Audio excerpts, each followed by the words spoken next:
నమస్తే, welcome to నేడు దాచి. నేను పవన్. భారతదేశం అంటే అందరికి గుర్తొచ్చేది సంస్కృతి, సాంప్రదాయాలు, వాటితో పాటు ఆధ్యాత్మికత, భక్తి భావాలు, పూజలు.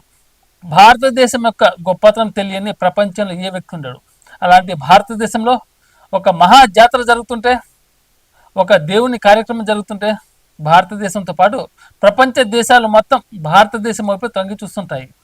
అలాంటి భారతదేశంలో ఈసారి ప్రయాగరాజ్లో మహాకుంభమేళ జరుగుతుంది. ఏకంగా 144 సంవత్సరాలకు ఒకసారి జరిగే ఈ మహాకుంభమేళలో పాల్గొనడానికి దేశాల నుంచే కాదు, వివిధ దేశాల నుంచి ప్రపంచంలో ఏ మూలన ఉన్నా కానీ వచ్చి ఈ కుంభమేళను దర్శించుకొని పుణ్యస్నానం ఆచరిస్తారు. అది భారతదేశం యొక్క గొప్పతనం, భారతదేశం యొక్క సంస్కృతి సాంప్రదాయాలకు నిలువుటద్దం. ప్రపంచ దేశాలే భారతదేశం యొక్క సంస్కృతి గురించి గర్వంగా చెప్పుకుంటాయి. అలాంటి భారతదేశంలో మహాకుంభమేళ జరుగుతుంటే మరి భక్తులు ఊరుకుంటారా? ఇండియాలో ఏ చిన్న దేవుని కార్యక్రమం జరిగినా కానీ భక్తులు తండోపతండాలుగా వస్తుంటారు, ఎగబడిపోతుంటారు దేవుని దర్శనాని కోసం. అలాంటి ఏకంగా అలాగే ఈసారి జరగబోయే కుంభమేళాలో 40 కోట్ల మంది కాదు, అంతకంటే ఎక్కువ మంది పాల్గొనే అవకాశాలు ఉన్నాయని అధికారికంగా ప్రభుత్వం ప్రకటిస్తుంది. మరి కుంభమేళా అసలు ఎన్ని రకాలు తెలుసా? కుంభమేళా అయితే ముఖ్యంగా 5 రకాలుగా ఉంటాయి. ఆ 5 రకాలు ఏంటి చూద్దాం ఇప్పుడు.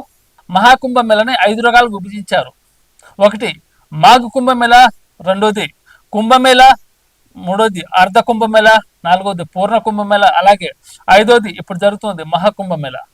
అయితే మహాకుంభమేళ, కుంభమేళ ఇవి ఉన్నాయి కదా, ఐదు రకాలు ఎన్ని సంవత్సరాలకు ఒకసారి జరుగుతాయి? మాఘ కుంభమేళ అయితే ప్రతి సంవత్సరం జరుగుతుంది. ప్రతి సంవత్సరానికి ఒకసారి మాఘ కుంభమేళ జరుగుతుంది. అలాగే కుంభమేళ ఇదైతే 4 సంవత్సరాలకు ఒకసారి జరుగుతుంది. కుంభమేళ 4 సంవత్సరాలకు ఒకసారి జరుగుతుంది. అలాగే అర్ధ కుంభమేళ ఇదైతే 6 సంవత్సరాలకు ఒకసారి జరుగుతుంది. 6 సంవత్సరాలకు ఒకసారి జరిగైతే అర్ధ కుంభమేళ. అలాగే పూర్ణ కుంభమేళ ఇది ఏకంగా 12 సంవత్సరాలకు ఒకసారి వస్తుంది. ఇది పూర్ణ కుంభమేళ 12 సంవత్సరాలకు ఒకసారి జరిగైతే పూర్ణ కుంభమేళ. ఇక చిట్ట చివరిగా మాట్లాడుకుంటే ఈసారి జరుగుతుంది కదా మహాకుంభమేళ. ఇది 1, 2, 5 సంవత్సరాలు కాదు, ఏకంగా 144 సంవత్సరాల తర్వాత వచ్చేది ఈ మహాకుంభమేళ. ఈసారి జరగబోయేది అయితే మనం ఎన్నో జన్మల పుణ్యం చేసుకున్నాం కాబట్టి ఈ మహాకుంభమేళ అక్కడికి వెళ్ళి చూడకపోయినా కానీ వివిధ సామాజిక మాధ్యమాల ద్వారా, సోషల్ మీడియా ద్వారా చూసి వీక్షిస్తున్నాం, ఆనందపడుతున్నాం. ఎన్నో జన్మల పుణ్యం చేసుకుంటే కానీ ఇలాంటి అదృష్టం దొరకదు. అది మనకు ఈ జనరేషన్లో దొరికింది. ఈ మహాకుంభమేళను చూసే అవకాశం మనకు దక్కింది. దానికి మనం ఎంతో గర్వపడాలి, ఎంతో గర్వించాలి.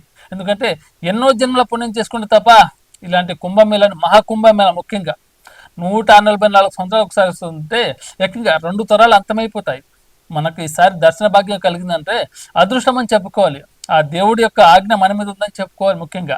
అయితే ఈసారి ప్రయాగరాజ్లో జరిగే మహాకుంభమేళకు జనాల తాకిడి ఎక్కువగానే ఉంది. భక్తులైతే కిటకిటలు ఆడిపోతున్నారు పుణ్య స్నానాలు ఆచరించడానికి. మరి అక్కడ జనాలకు ఎలాంటి సౌకర్యాలు కల్పించారంటే పోలీసు వ్యవస్థ పటిష్టంగా ఉంది. చాలా బందోబస్తుగా పటిష్టంగా ఏర్పాటు చేసింది బీజేపీ ప్రభుత్వం. అలాగే ఈసారి కుంభమేళాకు వచ్చి ఆదాయం ఎన్ని కోట్లు తెలుసా? ప్రభుత్వ అంచనాల ప్రకారం ఏకంగా 2 లక్షల కోట్ల రూపాయలు దాటనున్న మహాకుంభమేళ ఆదాయం ఎంత? ఏకంగా 2 లక్షల కోట్ల రూపాయల ఆదాయం ఈసారి మహాకుంభమేళ ద్వారా ప్రభుత్వానికి సమకూరనుంది.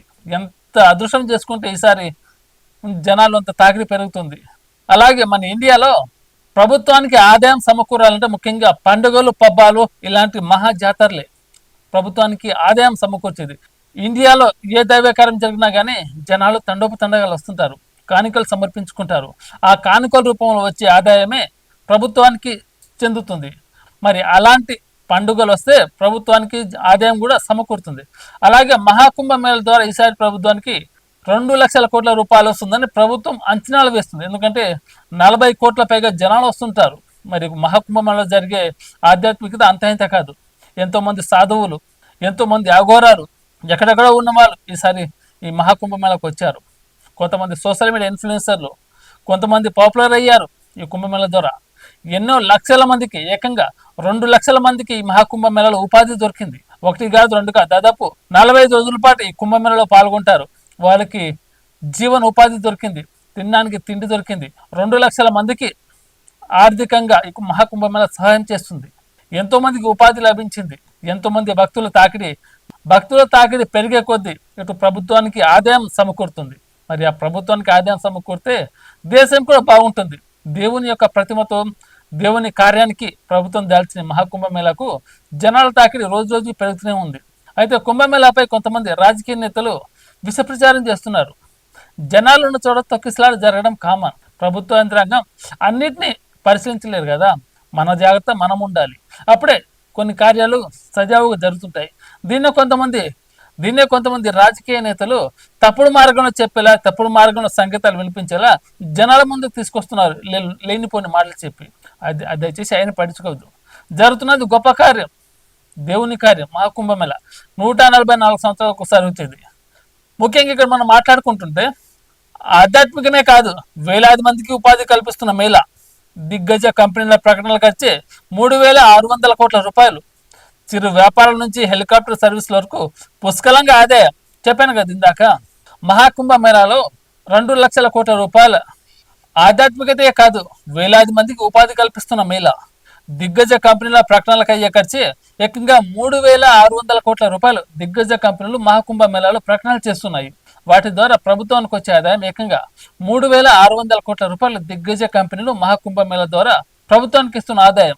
చిరు వ్యాపారాల నుంచి హెలికాప్టర్ సర్వీసుల వరకు పుష్కలంగా ఆదాయం. ఖర్చుకు వెనకాడని భారతీయులు. మరి భారతదేశం అంటే మామూలుగా ఉండదు కదా. ఎందుకంటే ఏదైనా జాతర జరిగినా కానీ, దేవుని యొక్క కార్యం జరిగినా కానీ జనాలు తండోపతండాలకు వెళ్తుంటారు, వెళ్ళి కానుకలు సమర్పించుకుంటారు, వాళ్ళ యొక్క బాధలు మంచి చెప్పుకుంటారు.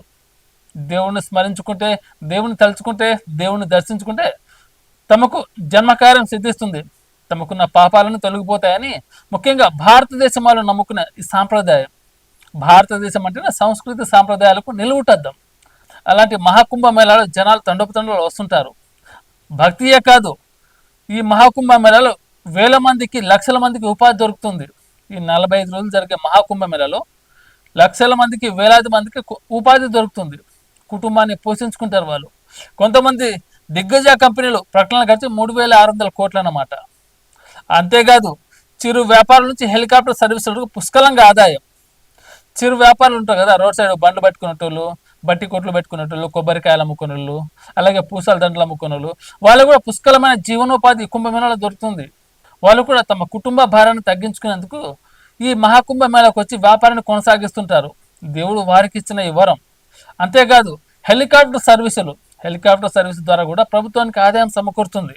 రోజువారీ వస్తువుల లావాదేవీల విలువ ఏకంగా 17,310 కోట్ల రూపాయలు అనమాట. మహాకుంభమేళాలో రోజువారీ జనాలు వెళ్తుంటే కొనుక్కుంటారు కదా, రోజువారీ ప్రతిరోజు ఈ లావాదేవీలు ఎంత జరుగుతున్నాయంటే 17,310 కోట్ల రూపాయలు అనమాట. అంత ఇంత విషయం ఇది. దేవుని కార్యానికి ఇదో గొప్ప మహారూపం అనమాట. దేవుడు సంకల్పించిన కార్యానికి జనాలు జేజేలు పలుకుతుంటారు. అంతేకాదు, దిగ్గజ కంపెనీల ప్రకటనలకే 3,600 కోట్ల రూపాయలు. ఇంకా చెప్పుకోవాలంటే మహాకుంభమేళాలో ఎంతోమంది సెలబ్రిటీలు వస్తుంటారు, కొంతమంది సోషల్ మీడియా ఇన్ఫ్లుయెన్స్ వస్తుంటారు, కొంతమంది ఈ మధ్య మనం చూసాం పూసల దండ అమ్మాయి అమ్మాయి సోషల్ మీడియా ద్వారా వైరల్ అయిపోయింది. పూసల దండలు అమ్ముకునే అమ్మాయి సోషల్ మీడియాను షేక్ చేసింది, ఓవర్ నైట్ స్టార్గా ఎదిగిపోయింది. అలాంటి కొంతమంది గొప్ప కార్యాలు జరుగుతుంటాయి. గొప్ప కార్యాలు జరిగే చోట వెళ్తుంటేనే మన యొక్క టాలెంట్ ప్రపంచానికి తెలుస్తుంది. అందరికీ కాదు, కొంతమందికి అవకాశం లభిస్తుంది. ఆ దేవుడు ఎవరికి ఇస్తారో వాళ్ళకే దక్కుతుంది ఆ గొప్ప కార్యం. వాళ్ళని అక్కడ రమ్మంటారు, వాళ్ళ యొక్క టాలెంట్ ప్రపంచానికి తెలియజేసేలా ఈ మహాకుంభమేళా కొంతమందికి సాధ్యపడింది. అలాంటి మహాకుంభమేళా దర్శించుకోవాలంటే ఎన్నో జన్మల పుణ్యం చేసుకుంటే తప్ప ఇలాంటి దర్శనం దొరకదు. ఇలాంటి మహా గొప్ప కార్యాన్ని చూసే భాగ్యం మనకు కలుగుతుంది. ముఖ్యంగా ఇప్పుడున్న వాళ్ళకైతే ఇది గొప్పగానే చెప్పుకోవాలి. అక్కడికి వెళ్ళకపోయినా కానీ సోషల్ మీడియా ద్వారా ఆనందిస్తుంటారు, టీవీలలో సామాజిక మాధ్యమాలు వీక్షిస్తుంటారు. ఎన్నో జన్మల పుణ్యం ఇది, మనం చేసుకున్న పుణ్యం ఇది. ఆ దేవుని యొక్క సంకల్పం మన మీద ఉన్నది కాబట్టి 144 సంవత్సరాలకు ఒకసారి మహాకార్యంలో మనం ఉన్నాం, చూస్తున్నాం. మరి భారతదేశం అంటే సంస్కృతి సాంప్రదాయాలకు నిలువుటద్దాం. అలాంటిది 144 సంవత్సరాలకు ఒకసారి ఘనకార్యం ఇది. దేవుని యొక్క ప్రతిరూపం తలుచుకొని దేశ విదేశాల నుంచి ఈ మహాకుంభమేళాలో స్నానాలు ఆచరించడానికి వస్తుంటారు. మరి ప్రపంచమే గర్వించదగ్గ భారతదేశంలో ఏ చిన్న కార్యం జరిగినా ప్రపంచ దేశాలు ఇండియా వైపు చూస్తుండడానికి ఎలాంటి సందేహం లేదు.